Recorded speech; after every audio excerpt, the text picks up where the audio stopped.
Welcome to Bonus Banter, where we answer your questions and talk about nothing.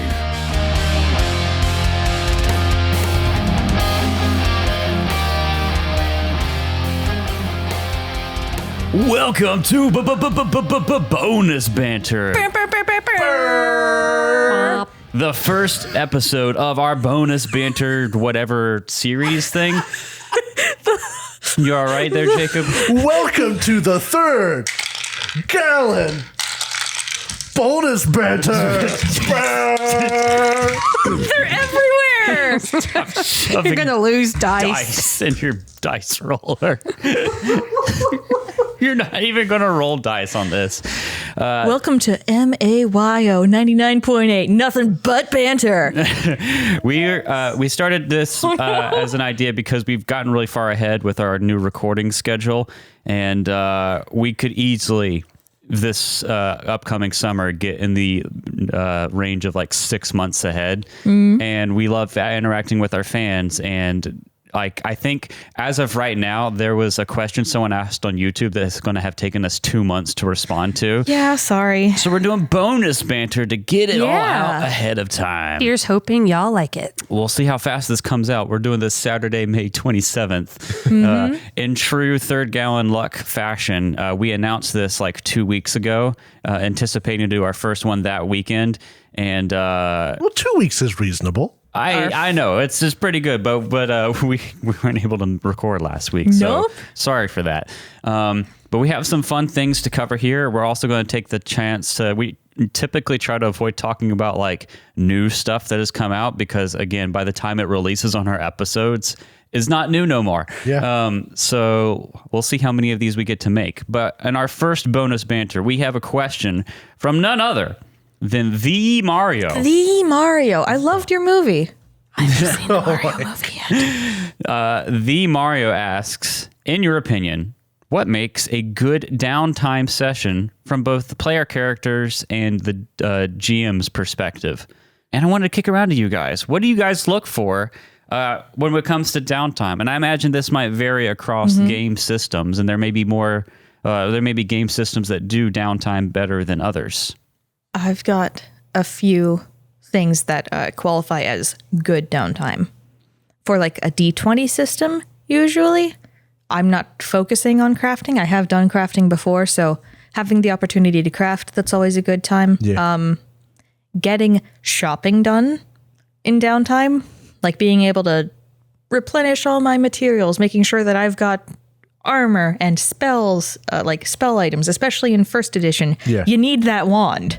You know, Cure Light Wounds wand. That's a necessity. That's a necessity. You need like 4. That's your health point juice packs. Pocket cleric. So Pocket cleric. Good downtime in one aspect for a D20 system means I get all the stuff that I need to continue adventuring. Another one is just uninterrupted roleplay opportunity. Yeah. I love that for downtime. I love just hanging out with my friends and talking to them as a character. I think that's fun. For other systems, like Forbidden Lands, the downtime is mostly to create a fort. Yeah. So just getting functionality. Because otherwise, it's like it's all downtime. Yeah. Except interspersed with a little bit of action. Yeah. Because survival is such an important part of that game.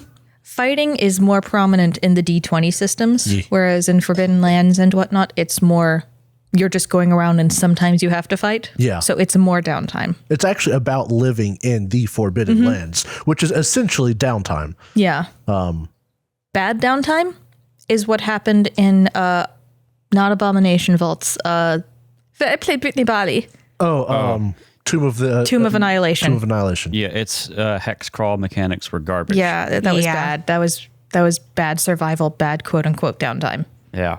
I like downtimes. Roleplay is very important. And my best example for that is, because I'm going to try and give examples for a lot of my stuff, is if you've ever listened to the Adventure Zone, I was a very big fan of how they had an episode of downtime between arcs. and it was just about them shopping at the fantasy Costco. That's fun All stuff. your dreams come true. And like every character would get like a thing that they do, and I believe something would also happen to them as a group, and it made them feel important individually, and they had chance to see other characters grow while they were away. Because technically speaking, if you go on an adventure for a day, a 24-hour period adventure, there probably isn't going to be a lot of character growth there. No. It's a bunch of action trying to survive.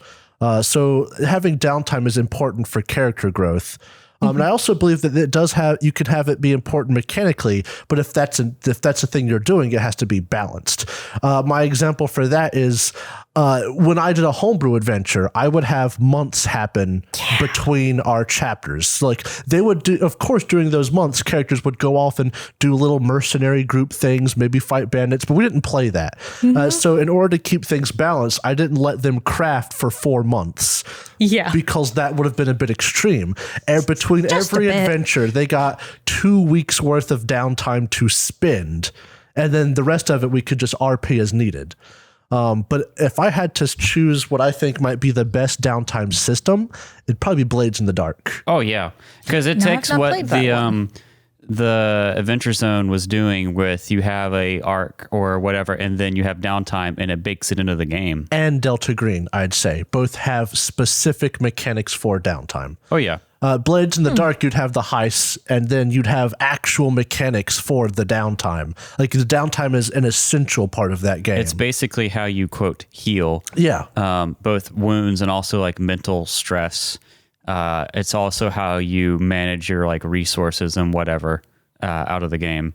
And then Delta Green is much the same way. You'd go on to a operation and you'd come back, and of course you'd take sanity damage. And sanity damage is just as important as HP damage, if not more important. So you'd have to spend time to either, de-stress, or it was also a good time to level up skills that you've realized are not very good. So I like it when a system specifically has plans for downtime that are important, because sometimes in a D20 system, it doesn't feel important. It feels tacked on. Right. And that's mostly when you have a pre-made adventure, because usually you don't always have a lot of downtime. In a homebrew, you can easily give downtime. But like in Outlaws and Alkenstar, we haven't had enough downtime to do something useful with. Not really. No. And so it's I don't know if that's as much about the system as it is about the adventure path that we're currently playing. But my experience with 2E right now is that downtime seems tacked on simply because I haven't got to use it. And I'll acknowledge that. Yeah. Well, there's a whole there's the classes of actions. There's or modes, right? There's combat mode and counter mode and downtime mode. Yeah, I know. It's just We haven't had a chance to use downtime mode, really. Yeah. you used it to scout out Gattleby's place. Well, that's in fair. book Yeah. 1. That's fair. I would say that Outlaws of Alkenstar is more things are happening at a pace. Yes, exactly. Yes. Whereas if you played something like Skull and Shackles or Kingmaker. downtime, you'd have a lot of downtime. I think second edition might be just more, we want you to go, because I've also been playing Abomination Vaults, and, that's got a time limit. Ah. Well, I think they're just both the same kind of adventures Okay. Maybe. where they're very linear. So what Pathfinder second edition adventure are you going to be running for us next, Derek? Boy. That is the question, That's isn't what it? I thought.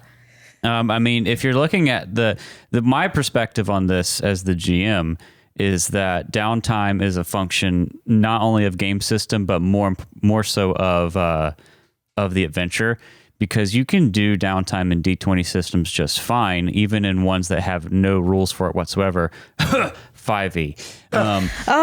But it has to be within the scope of the adventure. So if you're homebrewing, you can set that up however you want, but you have to do the work to set that up. If you're playing a pre-written adventure, then it has to take downtime into account. Example A, I will direct your attention to Rise of the Rune Lords. Yeah. Rise of the Rune Lords had like a couple weeks of downtime in between things that would happen. Yeah. And it set things up well enough for you to do things with it, because it gave you this very fleshed out city, or not city, this town of Sandpoint to do things with. Rise of the Rune Lords had the best downtime because we adopted a dog. Got a house. We bought an an apartment. It was a full house. It was a vicarious house living. house. Oh, it's a townhouse. Yes. Like Straight a up house. 3-story house. It was glorious. Yeah, and a dog to guard said house. Yeah. God, I forgot the dog's name. Our little So did I. family. Konar went to the gym, got Yeah, extra Connor hit went points. to the gym. Hey, I think Atlas went to the gym too, but That's he was right. mostly interested in checking out the guy who ran the gym. And downtime is also a time to have stupid fun in your serious adventure, i.e., the beach trip. Though I use the end of that as set things for the future. Okay, that's good downtime too. And the wrestling episode. We had a break between serious episodes where my characters accidentally murdered their way into a wrestling federation. And had a pay-per-view match, and I just had them use a D6 system to have wrestling. This is all homebrew Jacob's Adventure. When he says episodes, he's talking about Sessions. story arcs, not actual Yeah. episodes that we have Episodes. recorded with microphones. The podcast has affected how I look at Affected this. the way we mention our stuff. Yeah. Kat, do you have anything you look for in downtime? I like that downtime gives you a chance to explore your character outside of combat mechanics. Yeah. You can start to characterize them, explore their personalities, the way they interact with other characters. As much as I love a good combat, sometimes it's nice to let your party dynamic play out a little bit in a totally non-combat related scene. Yeah. Yeah, I love downtime. I wish we got to do it more in Outlaws of Alkenstar, but I don't think it fits the vibe of the story. No. And it's a trade-off because I like a good on rails adventure that everyone has like bought into. So like buying into Outlaws obviously is having Mugland and Loveless as your like villain in your backstory and being committed to like chasing them down. Like everyone buys in and you have this nice on rails experience, but the trade-off is downtime is hard to factor into that. I do kind of like how we've done with Forbidden Lands and some things where the game really just is a downtime simulator half the time. Yeah. Yeah. That's also really cool. Forbidden Lands lends itself so well to downtime, though, I think. Yeah, I mean, like half the game is just exploring, which is technically downtime, and building a fort, which is very much downtime. I mean, I think some of our more fun, other than the scorpion fight, some of our more fun Forbidden Lands moments were technically considered downtime. Yeah. Yeah. Well, cool. I hope that answers your question, Mario. And another thing that we want to do on this episode of Bonus Banter is talk about, or have us all react and look at the artwork that one of our listeners recently won a commission from Drow for. Drow has posted this in our Discord if you want to look at it. Do you want to give the prompt that they gave you? So I sent this beautiful person my normal commission spiel, like, oh, here's a little bit of details that I need from you. And they went all out. They had an idea in mind, and all I managed to do was get that onto the proverbial paper. This is Dorn 7, but it is VII. Oh, that's cool. And they're an Delightful. android druid in the Iron Gods campaign. Oh, Which that's is an awesome that is 1E. fun. That is know, so right? fun. If you want to see this, we'll have it right now on our YouTube video showing off, and we'll hopefully tweet it out some point in time because this is an awesome headshot. That is such a fun idea. I love the Iron Gods Adventure Path for 1E. I really want to experience it some point in time. That's like what I wanted to do when I wanted a Druid Warforged. I know, right, Derek? I know. Listen, Jacob slowly turned at me. That's a story for another time. But he's adorable. I got the message that he was like 5'3", so he's just a little guy. He's just a little guy. Does he have like a grease stain on his cloak thing? So he's covered in dirt. Okay, so it's supposed to be dirt. I was curious. He's dirty, and he's got. Well, he's a druid. He needs to be He's got a little venom beast inside of him. Oh, Which, if you look at his left side, our right, it's kind of it's snaking up. it's kind of interacting with the circuitry. Yeah. That's real So cool. here's to this dirty, skinny, short, little fucked up guy. with huge I love him. ears. I love them. Androids love mohawks. Have you noticed that? Just like it. I just think it's neat. I just think it's neat. Just think. To be fair, I think that this one was to show off lines on Yeah. the scalp. Yeah, because which it's is got the circuitry. which is a good design choice. Yeah. Although I think that it could also be really cool for an artist who has more time than I do to have the hair illuminated. Yes, the hair would have the circuitry in it. That would be awesome. Yeah, that's super cool. Yeah. Well, another thing I want to do on this episode of bonus banter, since it's going to be coming out right around when Paizocon is wrapping up, is talk about some of the cool things that have been announced at Paizocon this year. So please do it. I have What's the one one word that's two words taped together, and it is Mecha Geddon. Mechageddon! Mecha-geddon. Fight kaijus, punch them in the face. There's a Starfinder adventure path In a coming fucking out. Pacific Rim ass looking mech. Yeah, well, I Get know in the fucking we robot. haven't played Starfinder, Shinji? especially on air.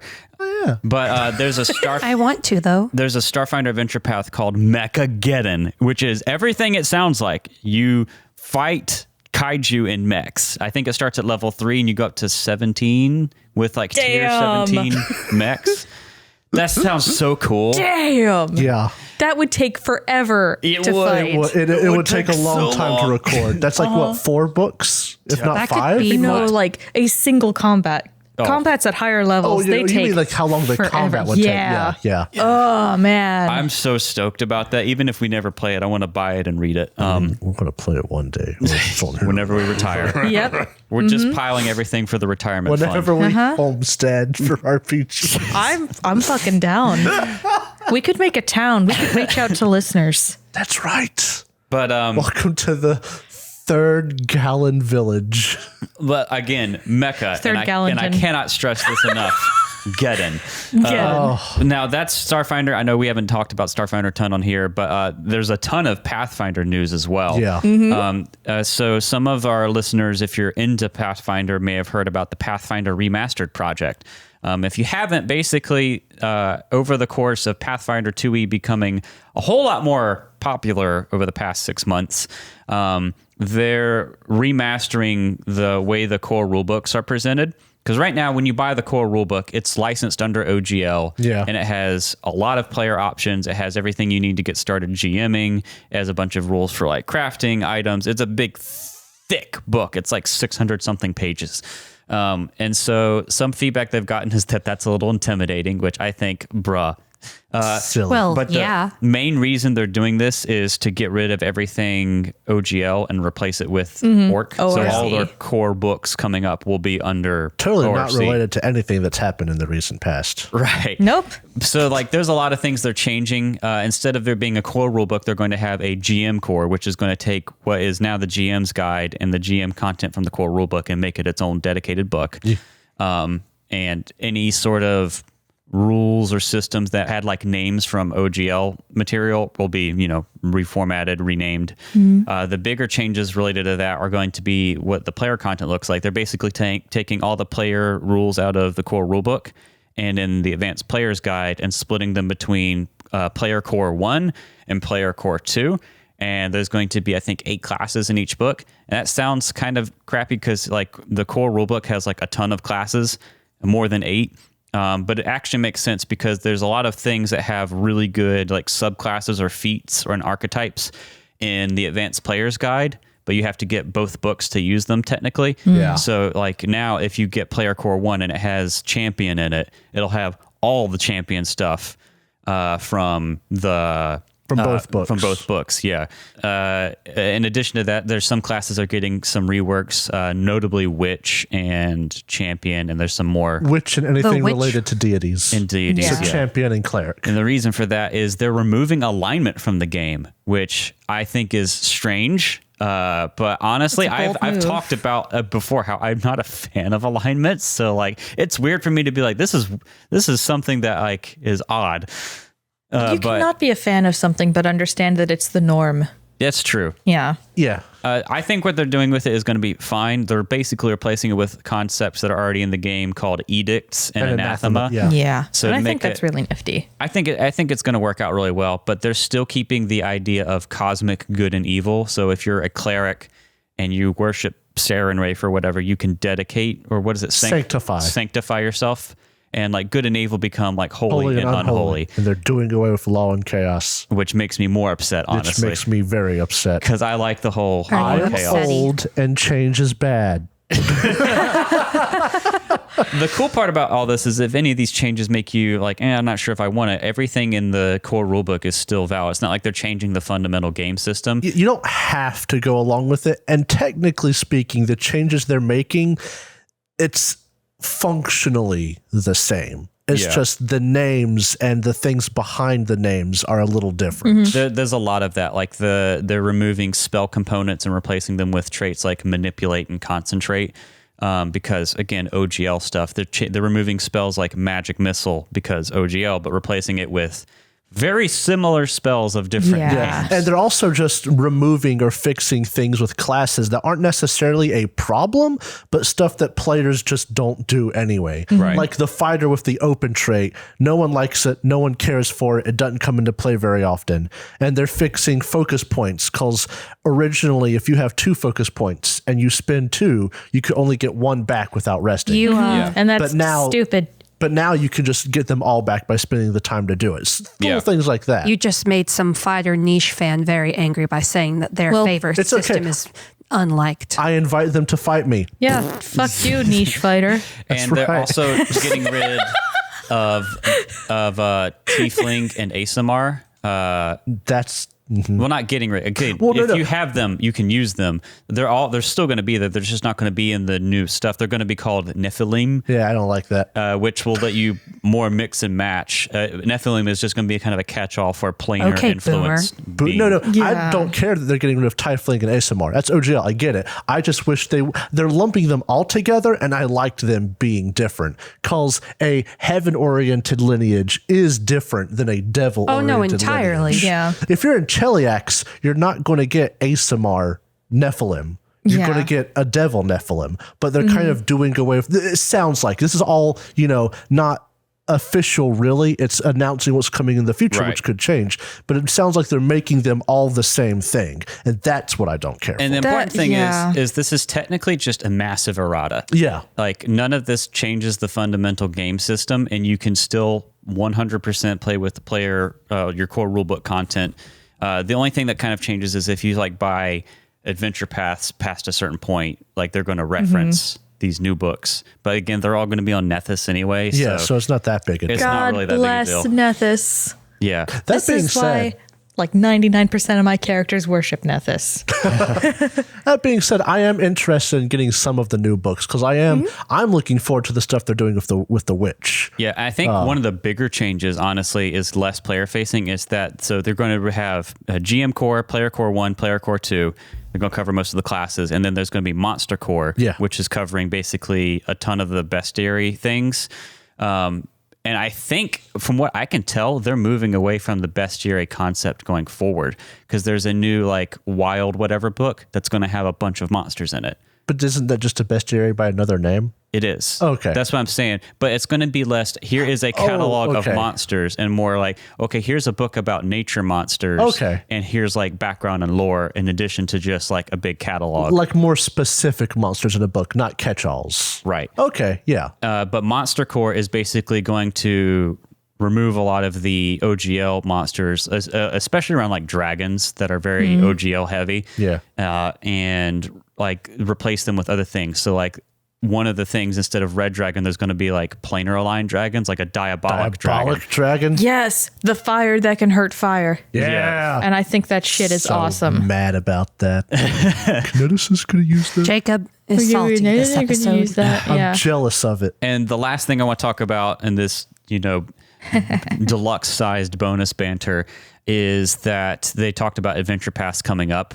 There's some really cool stuff. In July, there is a dwarven themed adventure path called Sky King's Tomb, and there's a Lost Omens book going with it called High Helm. They're going to list all of the Sky Citadels. I know, right? We're going to know about all of them. 5 of them are secret right now, if not more. Yeah. I'm so excited. And then after that is going to be a new 4-part adventure path, which they haven't done before, called Season of Ghosts. Yes! It's going to be set in the Asia analog continent Tianjia. It has Lost Omens books to help flesh out the setting going with it. It sounds so cool. And it's going to be based around 4 different seasons. And the names of the books in this adventure path are so cool. Oh. I'm going to read them for you. because they are like amazing. The first one is in this, I guess, starts in summer. It's called The Summer That Never Was. Second book, Let the Leaves Fall. Third book, With No Breath to Cry. What a name. And then the last one, To Bloom Below the Web. Go. I'm pretty sure I've listened to like 3 different emo band EPs where the song No Breath to Cry. Yes. Have you read the description for the first book? No. It's... You want to read it for us? In the campaign's opening adventure, the heroes awaken disoriented and alone in a forest clearing after taking part in a traditional festival on the last day of spring.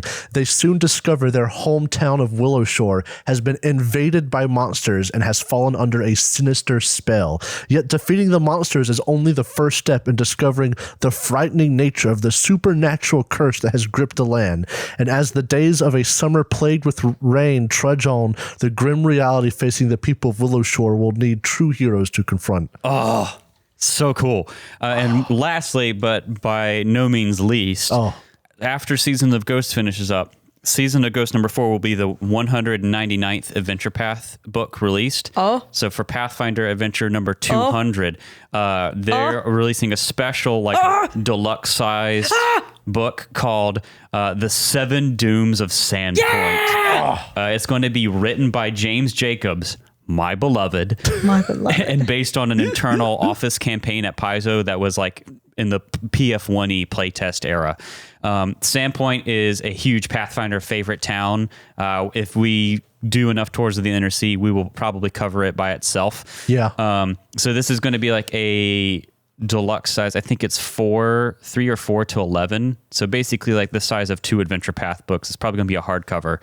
And then they'll like do normal Adventure Paths after that. So it's going to be basically a really fat module by itself. I'm sorry, but I looked up so I could see the cover of the book. And it's one of the comments was Sandpoint Devil, mostly horse. Goblin up front has horse chopper. Problem solves itself. Yeah, I'll have the art in the video of this. I'm so stoked. This Paizocon has been dope. By the time this bonus banter comes out, Paizocon will probably be over. But I encourage you to look at the PF2E subreddit and also just Paizo's like blog to see all the like awesome stuff that's going to have come out of it. Paizocon is like Christmas for Paizo enjoyers everywhere, every May. So it's super dope. But I think that's going to wrap it up for our first bonus banter. This was a nice deluxe-sized bonus banter because we had a lot to talk about. But yeah, if you have questions for us or comments or things you want us to potentially talk about, we always link a link to the bonus banter submission form in the descriptions of our episodes, or at least the most recent ones. The older one was like a specifically like rules question thing, but you can always submit something there. If you want a quicker answer, you can always leave a comment on our YouTube videos and we'll typically respond fast. Yeah. Yeah. If it's a particularly good comment, we might save it for this new bonus banter. But thank you everyone for tuning in to the first episode of Bonus Banter. We'll see you very soon. Actually, hang on. Bye. Thank you everyone for entering the giveaway too. That was a lot of fun. Oh, yeah. Yeah. Later. Bye.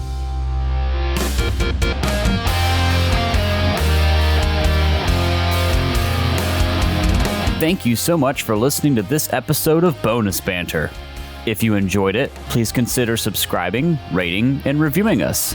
If you would like to submit a question or comment for Bonus Banter, please use the Google form linked in the episode description.